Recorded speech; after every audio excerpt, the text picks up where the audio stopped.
repeat it if you can hear me. I'll promise to project. I had the chance to visit Longmeadow a number of times during the Lieutenant Governor campaign. I have some friends from that time. I'm meeting new friends right and left. Those of you who told me that you supported me last time around, thank you very much. I know that I am now in the process of reintroducing myself to you, and I look forward to that process. I will be back, and I hope that you will be in touch with me. I do have a website now and so forth. So just that little introduction of saying that I consider this a process of reintroducing myself to you and to the community. So let's talk a little bit about John F. Kennedy's sense of humor. I've always loved this about him, and you mentioned it, because he had a very wry, self-deprecating style. It made him that much more attractive. I pulled a couple of quotes, and I have a few quotes through the whole little presentation. He said, for example, mothers all want their sons to grow up to be president, but they really don't want them to become politicians in the process. He said, my brother Bob doesn't want to be in government. He promised my father he would go straight. And then when he was accused more than once of trying to buy the election for president, he got up at one of these meetings with the press and he said, I just received the following telegram from my generous daddy. Dear Jack, don't buy a single vote more than is necessary. I'll be damned if I'm going to pay for a landslide. And he kind of made that issue go away by making fun of it. And I think that it's very important for any political leader to have a sense of humor about himself or herself, because if you don't, it's very easy to get caught up in, I think, ideas about what's right or wrong that don't recognize the diversity of people's views and the range of people's passions. The other thing I want to talk about is what a skilled political leader he was. Now, as you know, people criticize politicians for many reasons, and many of them are legitimate. But I think we sometimes forget that the role of politics and of political leaders is to make very complicated decisions, balancing sometimes incompatible values with limited information under changing circumstances. So everything is moving at once, and you have to come to some kind of conclusion. Kennedy once said, in describing himself, I am an idealist without illusions. And I think that's a good way to capture him. I think he understood the way politics worked, but he also dreamed of a better world. And I want to talk to you about one specific incident that I think will give you an insight into how skillful he was. About 12 years ago, I wrote a book, a long book, on American foreign policy, and I had a detailed chapter on President Kennedy. And I had the privilege of spending quite a long time in the Kennedy Library reading presentations to the president and notes about what he said and questions that he asked. And he was often presented with just two choices. Mr. President, we can do this or we can do that.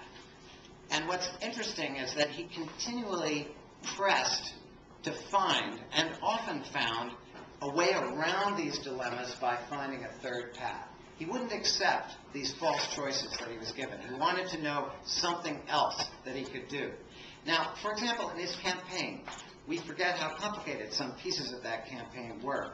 When John Kennedy was running for president, he faced a very delicate political situation. To win, he needed the support of African-American voters in the northern cities.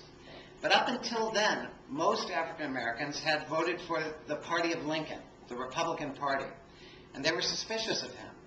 At the same time, Kennedy needed to maintain his support among the Democratic governors in the South, who were mostly openly racist at that time. If he appealed to the African Americans, he would lose the governors, and vice versa. And civil rights was heating up as an issue every day in the U.S.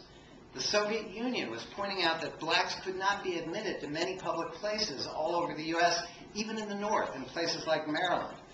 To top it all off, Stevenson Democrats, progressive Democrats, were pushing Kennedy and accusing him of avoiding hard problems and hard words, and they wanted him to talk about racial injustice. So how was he going to solve that problem?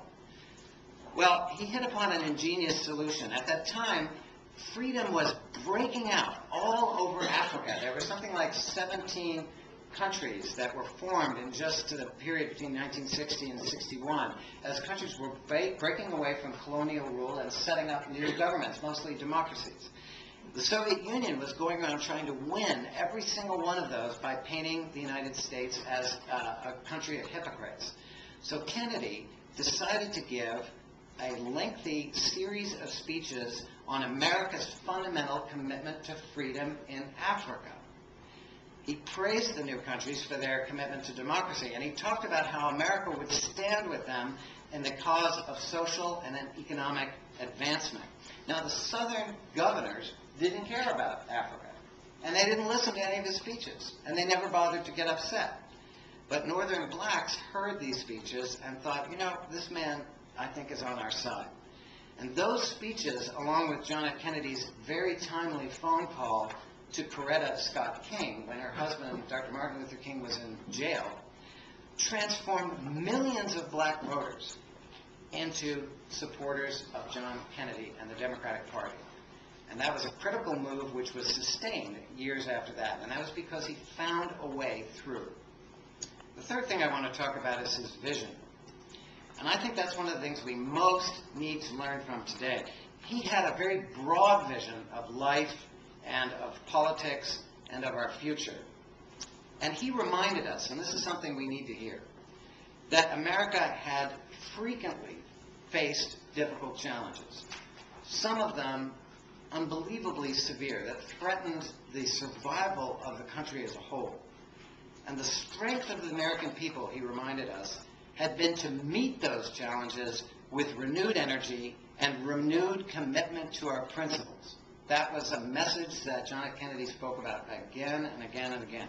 He said something, one of my favorite phrases from him is that Americans are builders who build best when called upon to build greatly. That appeal to the greatness of the American people and our innovative and courageous spirit. He had another quote. I'm just going to read 2 or 3 of them. I look forward to a great future for America, a future in which our country will match its military strength with our moral restraint, its wealth with our wisdom, its power with our purpose.